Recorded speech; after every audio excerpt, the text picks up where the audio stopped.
In 1998, Squaresoft was at the top of its game, and much of its success was due to the performance of Final Fantasy VII. But one thing the company did in the months after Final Fantasy VII's release was experiment on how to combine its traditional RPG games with other genres. And one of the ways it did this was through Brave Fencer Musashi. Many people only became aware of Brave Fencer Musashi because it was included in Squaresoft's 1998 collector's CD, and this came out in between Final Fantasy VII and Final Fantasy VIII. It really blew a lot of people away back then too, because this was at the zenith of Squaresoft's notoriety up until that point. And so many people that got a chance to play this recognized how ingenious it was because it wasn't a cookie-cutter Squaresoft game. This was a new risk. It was a departure from what made Square so famous. But does it hold up today? Well, in this video, I'm going to answer that question, but that's not all I'm going to do. I'm also going to analyze its merits, tell you what I really like about it, what holds up well about it, and explain what I think is the glaring flaw in the game, the thing that keeps me from going back to it more than I already do. But before I get into that, please like this video, subscribe to the channel, and let me know your best memory of Brave Fencer Musashi in the comments below. The main character is based on the legendary 17th century samurai Miyamoto Musashi, who even founded his own style of swordsmanship. He was known for his undefeated record in 62 duels and is pointed at as one of the most legendary figures in samurai history. So with all that in mind, Brave Fencer Musashi obviously has a serious and gritty theme, right? No, not at all, not by any stretch. This one is totally over the top and comical in every single way because the story starts out as the hero, Musashi, is summoned by the all-you-can-eat kingdom, which is under the attack of the Thirst Quencher Empire. And the silliness really doesn't stop there either because all the protagonists and characters from the all-you-can-eat kingdom are named after and based on foods, whereas all the adversaries from the Thirst Quencher Empire are named after and based on drinks. So this one starts when Princess Flaw summons Musashi from 150 years in the past to save the kingdom, and Musashi's actually young, brash, and immature, and certainly comical, as I said. He arrives wielding two swords, an agile katana and fusion, which is a blade that can absorb enemy abilities, and you use both of these weapons throughout the entirety of the game. Musashi is tasked with rescuing the kingdom's kidnapped residents, collecting mystical scrolls to unlock new powers, and thwarting the Empire's plan to harness the magic of Bincholan crystals. And the intro sets up Musashi's quest as a mix of action, humor, and heroism in a vibrant, quirky world, and that's probably an understatement. Brave Fencer Musashi is split into 6 different chapters, and each chapter kind of has its own theme. And you have forests, mountains, villages, fiery caverns, all sorts of different places, but what's so cool is the variance here, because it's not just the motifs that are different from chapter to chapter. You have areas where you're running from side to side, there's overhead views to look down at Musashi, puzzle completion, you have jumping across platforms, avoiding hazards, all sorts of different things. You have to make a lot of jumps, you have to overcome different mini games, you have to fight different enemies in your path, and you have to climb on top of a lot of objects and climb on top of cliffs. There's just lots of variance in this game, and that really stands out. There's really nothing about it that feels tedious or monotonous or boring. You just kind of roll with the punches through the game, have fun, you can stop along the way, but there's not a lot of frustration points, and that's a big deal.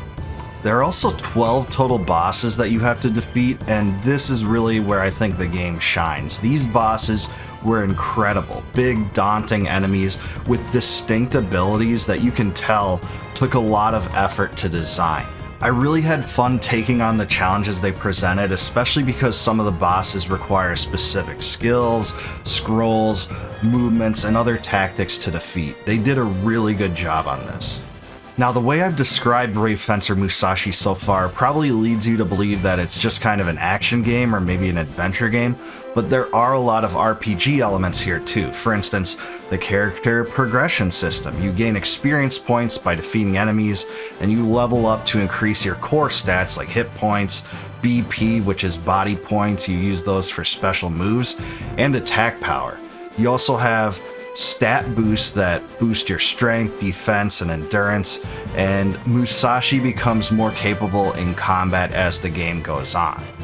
Also, equipment and upgrades are present here, much like they are in a lot of RPGs. You have your 2 swords, but you also have weapons and accessories, and you can get weapon and armor upgrades, and there's even a skill and ability system.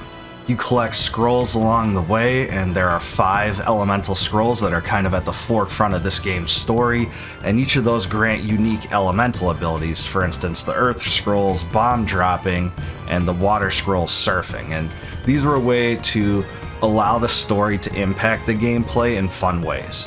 Also, there's assimilation because Musashi can assimilate enemy abilities by striking them with his fusion sword, and this allows for things like stun and shrink, and all sorts of different fun combat styles. There's also inventory and item management. You have consumables like bread, cheese, and potions. You have key items, and there is a quest and story progression that's structured like a lot of RPGs. There are some cutscenes for the story, although there's not a ton. This game focuses more on the gameplay than the story, but you still do get segments from the story, like what's happening at the Thirst Quencher Empire and the Wizard of Darkness. You also have the ability to experience a lot of side quests, and there are a lot of collectibles to get. This game has loads of replay value. And the last thing I want to mention here is the puzzles.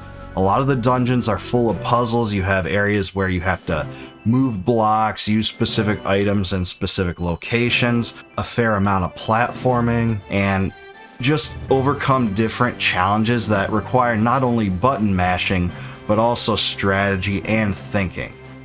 Now, if you read opinions or information about Brave Fencer Musashi, a lot of people compare this game to some of the Zelda games or some other action-adventure games like Illusion of Gaia, but I think maybe the closest comparison is Secret of Mana.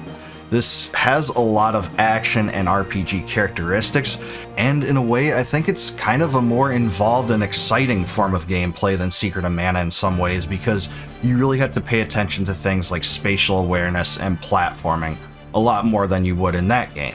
I really enjoy the blend of gameplay styles this offers. It's a combination of combat and exploration and puzzles, and the day-night system also adds its own unique flavor as well.